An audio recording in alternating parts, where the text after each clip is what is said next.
What's your name? I'm Jeff. My name is Riley. Riley. And I go to school over at Illinois Tech, just about like 10-minute walk that direction. Okay. Yeah. I just started my freshman year. Illinois Tech, IIT then. Mm-hmm. Okay.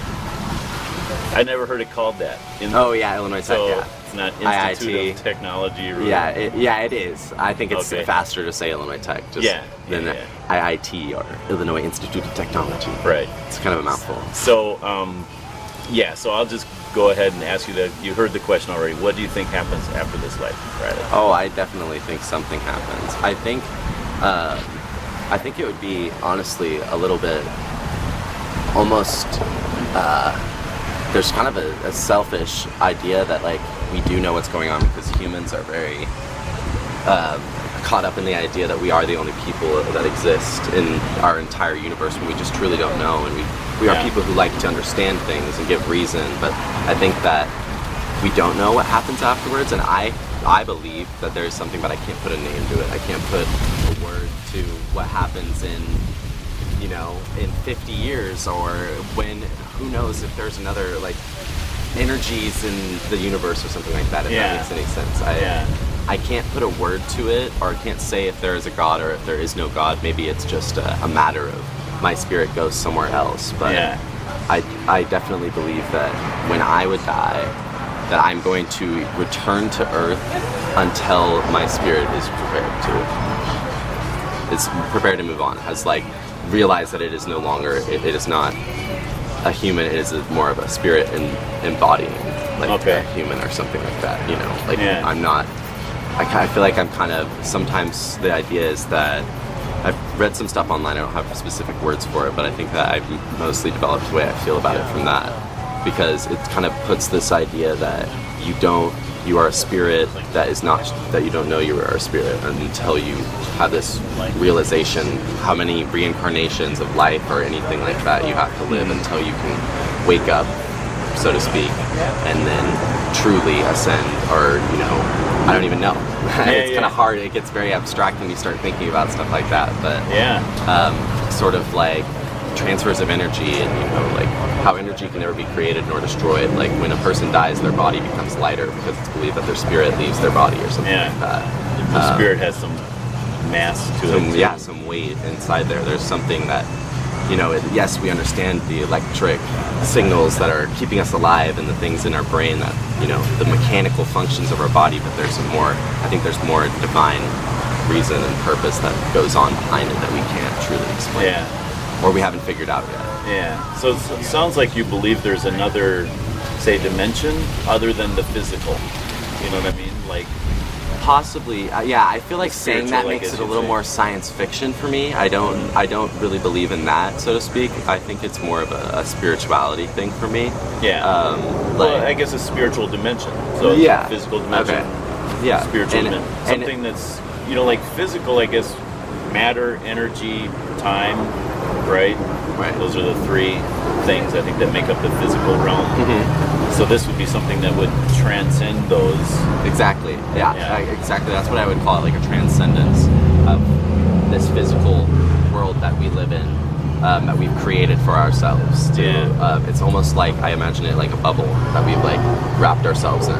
Yeah. In a way, like we all wonder if there is something greater, or if there is, another meaning to all of this. And I think like in that we've like stopped ourselves from finding the meaning because we are so obsessed with understanding and something. Well, it sounds like you're searching for the meaning.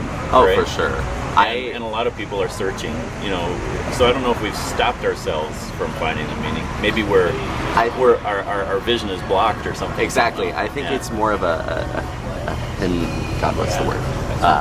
Hindering actually the true understanding. I think that because what I believe is, since we live in such a world that is very mind-driven, we imagine what our hand would feel like to slap a table. Our brain, we don't feel it in our hand. Our brain tells us what it feels like. So I think when you truly can allow yourself to feel things through your entire body and experience things like you can experience the transfers of energy in the universe, and like the things, pick up on the waves that are, there is something trying to speak to you, but necessarily you can only hear it if you are listening for it. And I think it's kind of, I don't want to say that people are necessarily waiting for someone to show them the answer. I think that you need to be more open to the fact that it could be what you wouldn't expect at all. I don't know, I think the best idea for me is how I would figure anything out is just opening myself up to any possibility. Because I think that all religions have it right to some extent. I think that there has to be, you know, some form of reincarnation, but then there also has to be someone who, you know, kind of oversees it, to say, like, there is a reason, there's a person who's going behind it. Well, even in reincarnation, like the Hindu version, you're reincarnated into another being that's higher or lower depending on how you acted. And they might say that that's because of karma, which is kind of like an impersonal, you know, positive vibe, negative vibe, but there's still some kind of judgment going on. Exactly. Say, some kind of evaluation, you know? I mean, I don't think that we would have, like, naturally, I don't think that we as humans would have a moral compass, or, you know, we all have a conscience that tells us this is right and this is wrong. I think it goes more beyond survival than we would think, because it would make sense in a more survival sense, but also it does make sense in knowing internally, like, when something is wrong, that, like, feeling that you get when you, not necessarily something wrong in a survival sense, but you hurt your friend's feelings, and there's a moral compass, these karma things, we're here to do good, and I think that sometimes people get twisted. There are bad people in this world, and there are bad things in this world, but those bad things are here for a reason. Because there is no good and there is no bad. We just attach those emotions to it, I think. It just happens. It just is. And I think coming to terms with what is the best way to then connect yourself to something that is not here, you know. Coming to terms with what we see here is the best way to then search beyond and come to acceptance and experience, because I think the best way to become profound and gain understanding is by shedding your own personal egotistical self. And honestly, like, I don't know, I think that for so long I closed myself off to the idea of religion or things like that because of the external idea of what religion is, not what religion actually is. Kind of like the organization. Exactly, the organization. I attach more of the religion to the organization than I do to the actual, what it is itself. And I think as I've gotten older, I've learned that, you know, religion is what you make out of it, and it is a personal, it's different for everyone. So did you grow up with a certain religion? Yeah, I grew up Christian, not super heavily, like, wasn't very forced upon me or anything like that. It was, you know, I had a good church and I really liked the people that I would go with, and every first Sunday of the month we would have a big potluck and stuff like that. My pastor ended up actually living with us at one point when there was some hard times in his life, and so we definitely had a good connection to the church and such, but I personally never really resonated with it because, as well, you know, being gay, it's definitely, it hurts that is a reason that I cannot be connected to that, because, like I said, the organization in a way can twist the idea of what God is or what he wants or Jesus and everything, but then forget about the things that they do wrong. In the Word of God, you know, there are many. What sins are more important than other sins, so to speak. And that definitely pushed me away from religion. Did your particular church, say that being gay was incompatible with Christianity? No, I think it's more so the people that went there. And so it wasn't the official teaching? But no, of course not. It's just, I think the overall, you know, it's kind of the blanket term of most people would feel that way, and there are a few that don't. But I definitely like Presbyterian churches. I used to sing in a church choir. Was yours Presbyterian? No, mine was just I can't even remember because I was really young when I did this. I was probably from, you know, kindergarten age and all the way up until 4th grade when I was going to this church pretty seriously. And then I was in a little Presbyterian choir with some friends and stuff for about 3 years when I was in like middle school, beginning of high school. So I definitely would believe in stuff. So it sounds like the gay issue is huge when it comes to religion. Sort of. Or at least the Christian one. I think it's because I never feel shame towards that. Because yes, I can be gay, but I can be so many other things, you know, and I don't know, I'm a big believer in that, you know, that's only one facet of life, just like your job is only one part of your life. Your job is not home, your job is, you have a family, you have these other things that don't relate to those, and will never relate to those things. And the fact that specifically in the church, people will see you only as that and for that. And honestly, I have friends who have been kicked out of their houses for, you know, their whole families abandoning them for that, just for that one thing. It's absurd. Like, it doesn't make any sense to me. It honestly just, it goes against every single thing that they preach in religion. It doesn't make any sense. And then to then go back and why people actually think like that is because of, you know, people shoving their own perceptions into religion. You know, how when they translated the Bible from, I don't know what language it was from, but to English, and the like mass text that you would see in most Bibles everywhere, the English translation, they changed certain words to then, you know, communicate the ideas and philosophies that they had about themselves, you know, changing pedophiles to homosexuals, and that is why, like, there is such stigma against gay men with children, which is fucking weird. I think anyone can be a pedophile, it doesn't matter. It's just the absurdities like that can push me away from things like that. But I think as I get older, I am able to separate myself from that, because I realize I don't need to be a part of an organization to believe in something. Now, I know there's a lot of what would you call it? You know, I mean, Christian churches that are, I don't even know what to call them, inclusive, or you know, like for sure, accepting, celebrating. Where I was from, actually, I'm from Kansas City, and it's very, very accepting area. I never had any issue with anything of that nature, really. I mean, you know, there are always stupid people, but it's not a widespread problem. And those churches around that area were like that, where it was very accepting and open, and never. You don't, honestly, it was at that point where you wouldn't even talk about that because it didn't matter. You all there to practice your religion. So your church was accepting, officially. Yeah. And you know of other churches, and I'm sure you're aware of churches around here. So I guess I'm wondering, is there something else other than the homosexual issue with Christianity? Because there's plenty of churches that are inclusive. You know what I'm saying? And I mean, don't get me wrong. I think it's different for every person, but I don't have I don't have something against the church.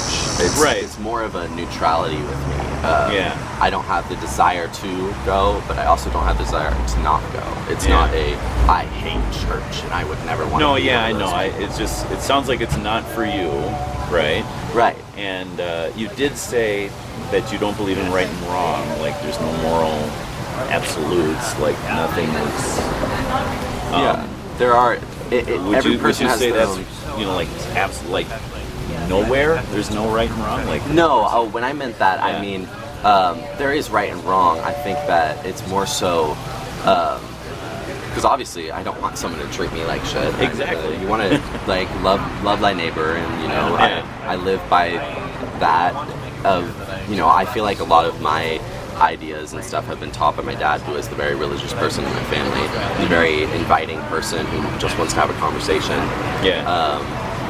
And I just think that when I was meaning the good and bad thing, there is no good and bad experiences. It's more so what you make of it.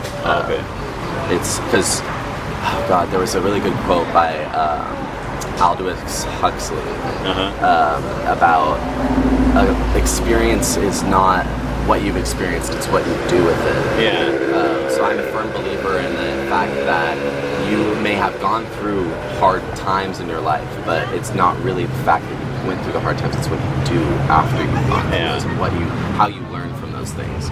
So I think that sometimes people get so attached to this idea that they're unlucky, or life is so hard and life is so shitty. Because life can be as hard as anyone can make it, but you can still be a good person. You can still live a fulfilling life that is loving and accepting, and you don't hate every single person you meet. Yeah. It's just a matter of, truthfully, at the end of the day, it is a matter of mindset. Do you think so? And you, I think I heard you say you're not sure if God exists or that sort of thing. Or? Right. Yeah. I definitely wouldn't say that they don't exist, but I can't, put my finger on it. Like I was saying, there's no definite answer, and I think that's what makes it beautiful. Do you think if God does exist, and when I say God, I mean like the creator of all of this, like the mind behind it all. Do you think God could hate? Because there's this, in America, it's like God has to be loving, right? Mm-hmm. And I often hear people criticizing Christianity for saying, maybe hateful things, like, how can you go against your own religion because a loving God wouldn't say that? See, that sort of thing? So I guess what I'm asking is, do you think God could hate anything? I think, what I think is that there has to be, this is getting a little silly for me, but I'm just going to go out there and put it out there. Okay. So I think that the best way that I can relate it, and just hang in with me here. Sure. But so it's it's more a more intelligent being, something that we could never truly understand because our brains and our DNA is not able for that sort of understanding. I think that, God, so to speak, I think this person would be able to experience these emotions that we have, but also have a deeper understanding of that, and be able to think in a much greater capacity, not only focus their attention on one thing, I think they're able to do many things at the same time. Exactly. It would be I can't think of God in a human sense. That's good. I think, because the best way that I would say it is like how the human DNA is just 1% different than your common ape that lives in the wild and throws their shit against the wall. The fact that there's 1% difference between us and them, and how genius we are compared to an ape, then think if there was 1% in the other direction of us, how mind-boggling that could be for us. Because an ape's maybe most profound realization and thought would be a toddler's simple idea, for humans. So if a human's most profound idea on gravity and physics could be a higher being's just minuscule thought, so to speak, would be really, really interesting to think about. One thing I'd like to get you to think maybe, or realize, is that the Bible does say God created man in his own image. And if you think about an image in a mirror is not the object itself. It's limited. It's flat, it doesn't make any noise. It's limited in a lot of ways. And so if we're made in the image of God, God could be much more complete, much more complex, have many more aspects to him, and we would be the image that's flat and very limited. And so, but what it does mean is that we can relate to God. There's similarities where we can see a little bit of maybe ourselves in God and a little bit of God in ourselves. So there's a connection somehow, and so for me, my understanding is there is no way, the more we know scientifically about this creation, there's no way I could ever know all that, not to mention the one who made it. Right. So how much greater is God even than the creation, right? Mm-hmm. And how much greater is all of that than me? It's very mind-boggling and humbling. But humbling is a good word. If God made me in his image, there must be some way I can connect with God, Right. And so maybe it's not that I would know all that I want to know about God, but maybe by what he determines all that I need to know, if that makes sense. Right. And so the ball is kind of in God's court to reveal himself to us rather than the other way around. Would you also say that there is a reason that we can't understand these things? Because I feel like if God were to make us in his own image, he would also leave us enough room to figure it out for ourselves. I think that's a part of it. I think it's kind of, he threw us a bone, but he won't, he won't feed us. So a lot of times I talk to people about, or even just deal with it myself, how do I determine God's will for a particular situation in life, Because I think that... And part of it is just using my God-given common sense. Exactly. So it doesn't have to be a spiritual thing. Yeah, it's every individual person's choice or feeling of themselves, if you can say it's a choice, but every person's own unique understanding and ability to truly connect with God if they so choose to, or so choose to open themselves up to that.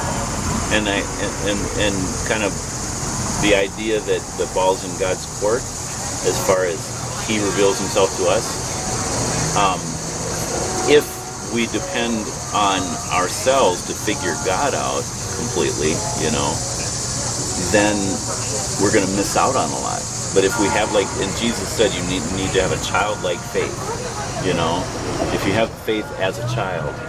And so there's this aspect of trust, that God will show me, or God's got this, and so I imagine going to a tech school, you kind of have a scientific mind. So, there's always the temptation. Science is man's quest for knowledge, right? Exactly. And our trying to categorize everything and, figure out truth for ourselves, which, like I say, I believe in science. I believe in common sense. I believe God gave us our intellect and we should use it. I think that God is, the way that some people think about it is, he is too intelligent for us to understand, but I think that his intelligence is only waiting to be figured out.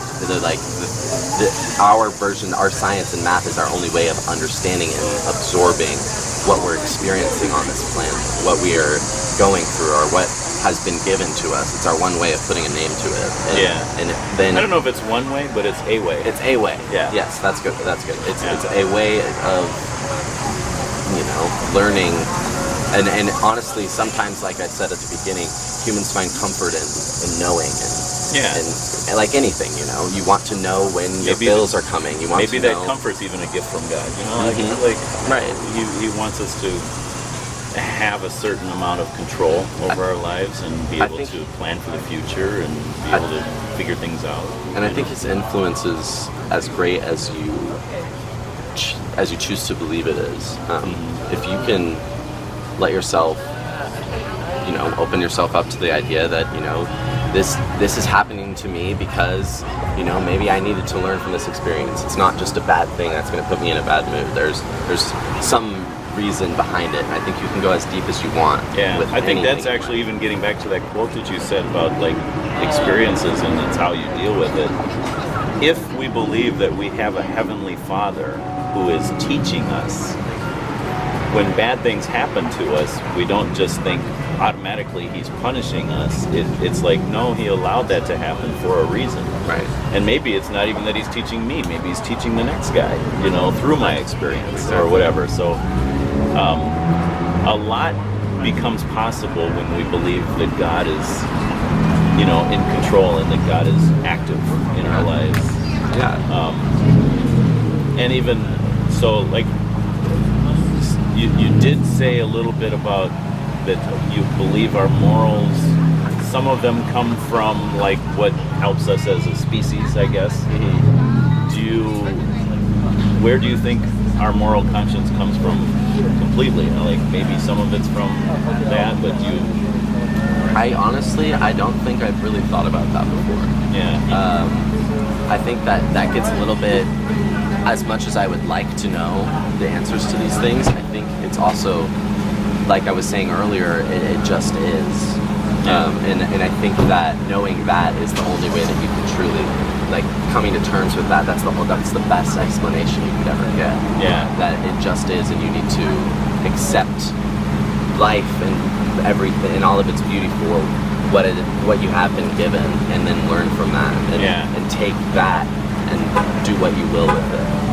I think kind of the Christian version of that is the ability to say it just is.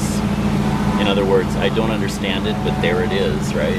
Right. You can't deny it. But someday I may understand it. Exactly. So, like if a person is praying for guidance from God and answers from God, they have to be able to say, well, I don't have the answer right now, but in His time, God will reveal opening yourself up to the fact that you do not know, but you will know. And so the skeptical mind might say, I need the answer now, and if I can't get the answer now, God must not exist. Yeah. Right. Yeah, it's more like the childlike faith. You have to open yourself up to the things that you cannot see and you cannot experience in that moment. And it's one of those in retrospect moments where, looking back on that, now I do know about that. I think with most things in life, if you're going through a hard time mentally or you're struggling with something, it's kind of like you never really notice when you get over it. You just suddenly wake up and you're past it. Yeah. And you kind of have this new profound understanding of how you need to do these things in your life too. Yeah. So it's kind of beautiful in the way that these things will teach themselves to you just in such subtle ways. And as long as you are open to learning and open to the experience, that is the only way that you can ever truly keep growing. One of the things that's helped me, so I became a Christian when I was in my late teens and have been keeping a journal.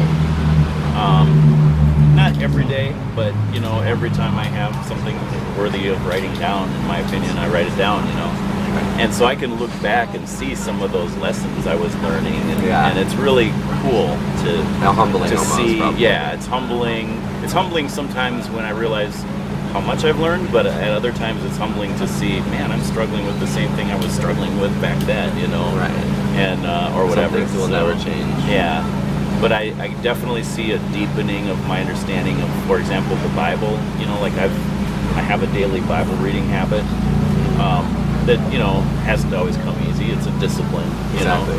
But so which means I've read through the Bible many times, and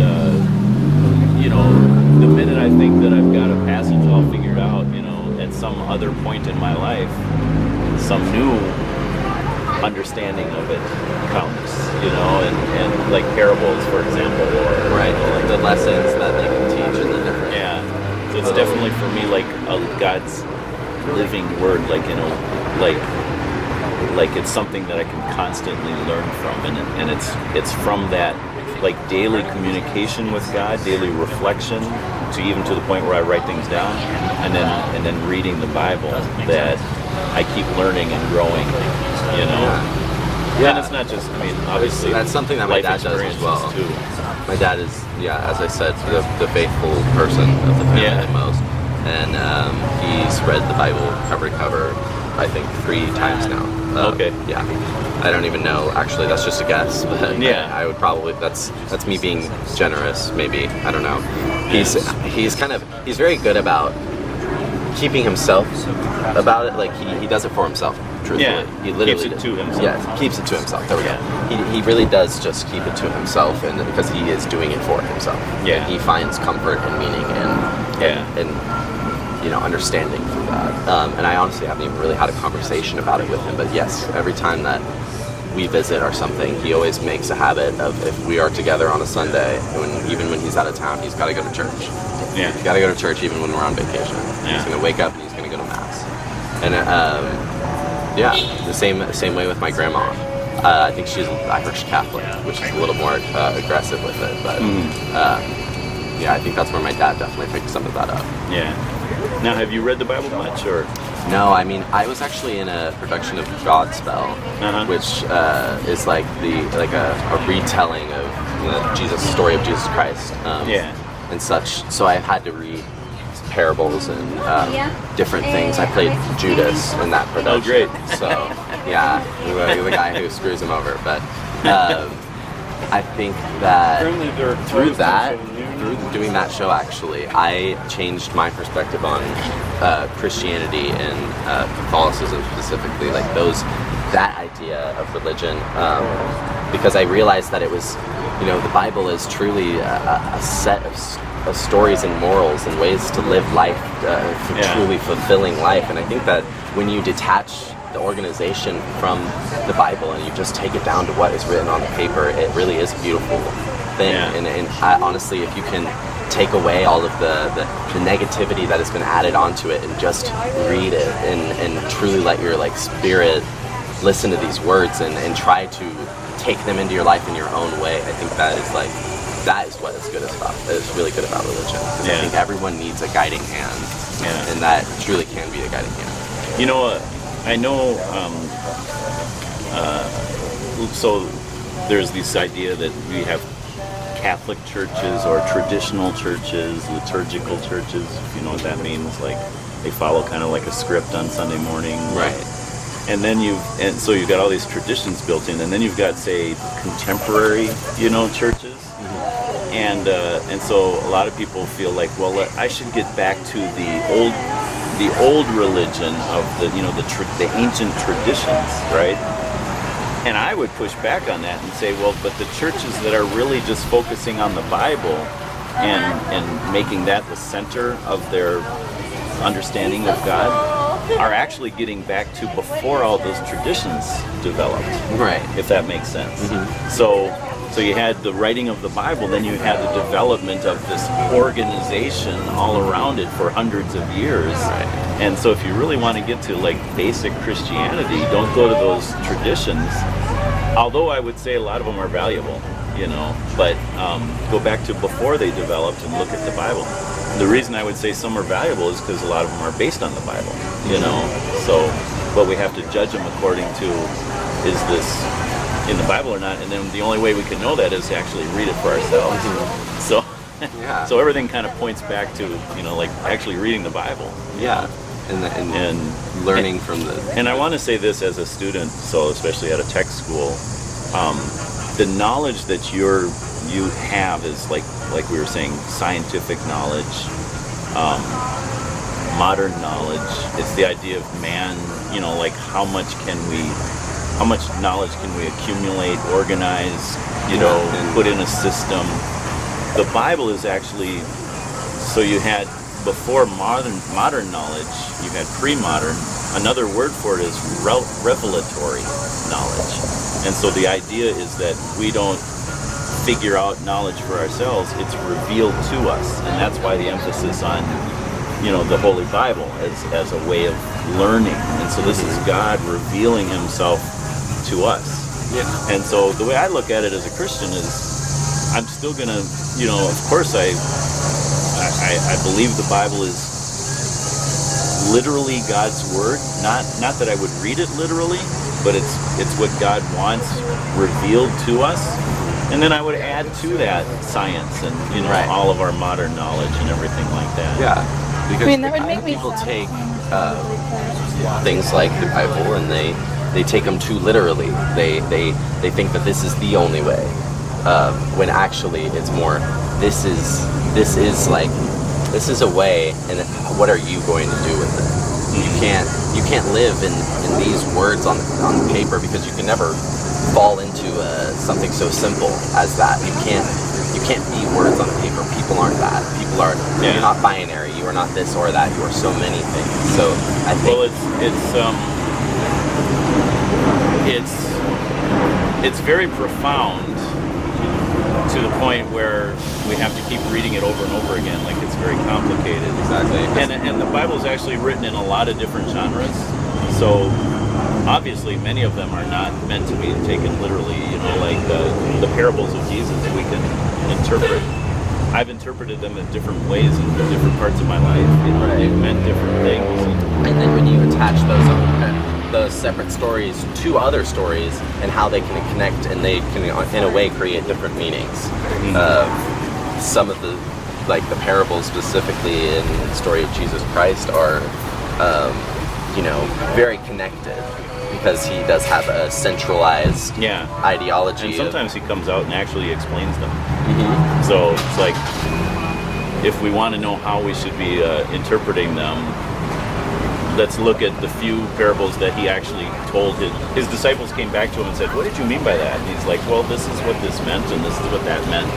And that way we can look at the other parables and say, well, if it's that simple, because he interprets them in very simple, straightforward ways, then we can see that there's not all this symbolic meaning in them. That's not all that complicated. It's sometimes it is just, this is an example of something happened, and you should do what that character did in it. Yeah, like who is your neighbor? You know, the parable of the Good Samaritan, that whole thing, stuff like that.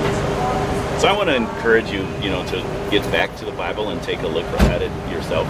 A lot of times when I talk to people like this, they have strong opinions about the Bible, and usually when it's a negative opinion, it's because they haven't read it for themselves.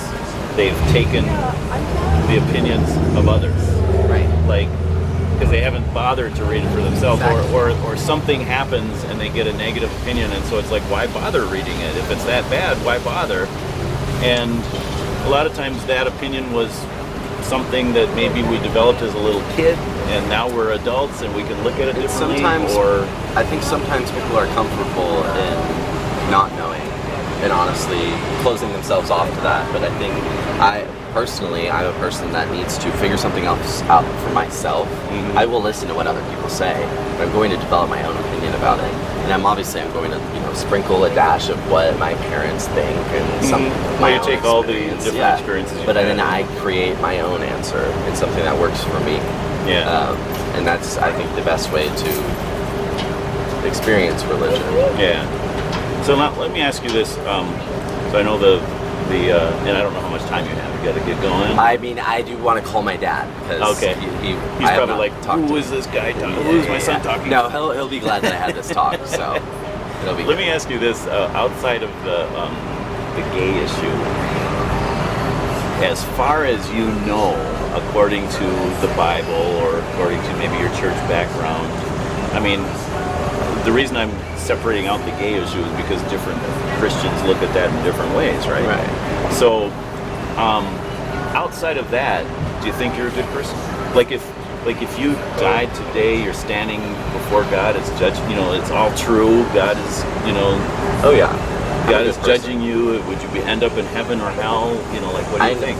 I know I'm a good person because I choose to actively be a good person. Mm-hmm.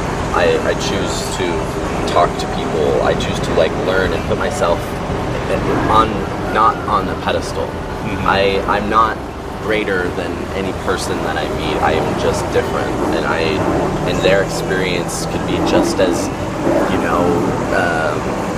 I'm losing the word right now, but it can be just as unique as mine is, or it could not be. But there's, I think, as long as I stay humble and I learn from the people around me, even though, and this is something I do have to work on. I have to work on talking to people who don't necessarily have the same ideas as me. Yeah. Because that's the greatest way to learn anything. Yeah. And religion, obviously, being gay is a really interesting topic because it's like I never truly understand what makes it a sin. What they say it is, but they can never really say why. I mean, some guy translated this word and put some fuck shit in there because he wanted to, mm-hmm. and then suddenly that means that these are the rules and this is what happens. But divorce, adultery, these things, but they don't matter so much.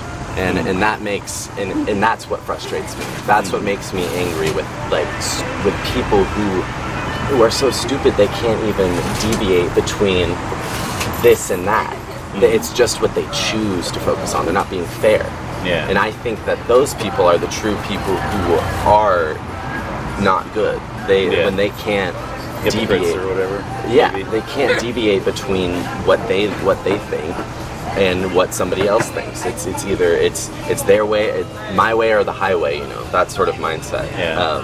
And I don't think that is never what Jesus would have wanted. That is that goes against almost every single thing he ever said. Well, yeah, I mean, that the main people, the only people Jesus criticized were the Pharisees, who were the religious guys. Mm-hmm. And what happened was like it was 400 years when Jesus appeared. It had been 400 years since anyone had any kind of like prophetic word from God, and so the Bible hadn't like the Old Testament had not been added to for 400 years, and so you had the development of this Pharisaical class, these religious teachers who, okay, we're not hearing from God, so let's come up with rules of our own. Right. And I kind of think that's what happens is when people don't hear from God, they think they got to develop their own rules. Right. And so I think you'll find that the most self-righteous people are the ones who really aren't listening to God. Yeah. They think we can make up our own rules. Thank you very much. Exactly. Yeah. And so Jesus was against that, but it doesn't mean he was against God's rules. So, for example, let me give you a few rules and see how good of a person you are. So, like the 10 Commandments. Okay. How many? It's Riley, right? Yes, it is Riley. How many lies have you told in your life? I lie a lot. I mean, it depends how much you want to count something as a lie, because sometimes I think telling the truth can be more damaging than telling a short, quiet lie. But obviously, there are small lies, but I try to be, if I do lie, I do try to turn that back into a truth and later it's more convenient. Well, yes, yeah. And I appreciate your honesty at saying that you have told lies. And maybe even like, I think anyone they would be lying if they said they never had told a lie. Exactly. Yeah. But I think the most important part is how lying makes me feel. It does not make me feel good. Because I do have a strong moral compass. I like to do what I feel is right, and necessarily I don't have the strength to tell someone the truth in the moment, but I know that I will go back and do the right thing and tell them, and I will. And honestly, it hurts you more not telling the truth initially, and that is something that I've learned. And the thing that's so bad about it is it hurts our relationship. Like you want to have trust for someone, Exactly. So, just to give you an example, my wife sometimes will ask me, like, how do I look in this, right? And sometimes I might think, well, not so great, And so, I'm learning to very lovingly say, well, I like the other one better, or whatever, you know. But just to be honest, because, the trust has to be there. If she can't trust what I say, then why would she ever even ask me how she looks, Exactly. So I think it's so you've told lies. What would you be called if you told lies? Simple question. I don't know. If someone tells lies, they are a liar. A liar. Yeah. So I say that because a lot of times we look at, okay, that person's a liar because they're a compulsive liar, right? Like they make a habit of it. But if we've told lies, we're liars, Have you ever stolen anything? Didn't belong to you? Yes. Okay, what would you be then? A thief. Okay. You ever use God's name disrespectfully? Yes, but I would not say that it's necessarily in my vocabulary. Mm-hmm. I don't say things like, God damn it. Right. Well, do you ever say, oh my God? Yes. I think, I say OMG. OMG? Yeah. Okay. But that's better than, I don't know. Well, we write OMG all the time. Yeah, I think it's at a certain point, it gets, as time goes on, these things get so, it's like it's originally, don't use the Lord's name in vain, so that becomes, oh my God, but then that becomes OMG, and then OMG becomes this like little meaning, so it's such a convoluted like. How would you feel if you knew me and I was a friend, and every time something surprised me, I said, "Oh my Buddha"? How would you feel about that? I'd probably laugh. It would be like I'm putting down Buddhism. See what I'm saying? Really? Don't you think? I just came up with that idea myself. But I mean, I don't think that I wouldn't see that as necessarily making fun of that religion. I think Buddhism is, or making fun of Buddha. Yeah, I don't know. I mean, I guess I can see that, but I don't see it as. Or what if I used your mom's name? Oh my. See what I'm saying? I guess what I'm saying is God's name is not meant to be like thrown around like it's just some kind of exclamation point. Like He gave us every breath we breathe, and yet we're going to use that breath to say His name like it just means nothing to us. See what I'm saying? Yeah. And that's so. Until someone pointed that out to me, I didn't realize. I never say that myself, but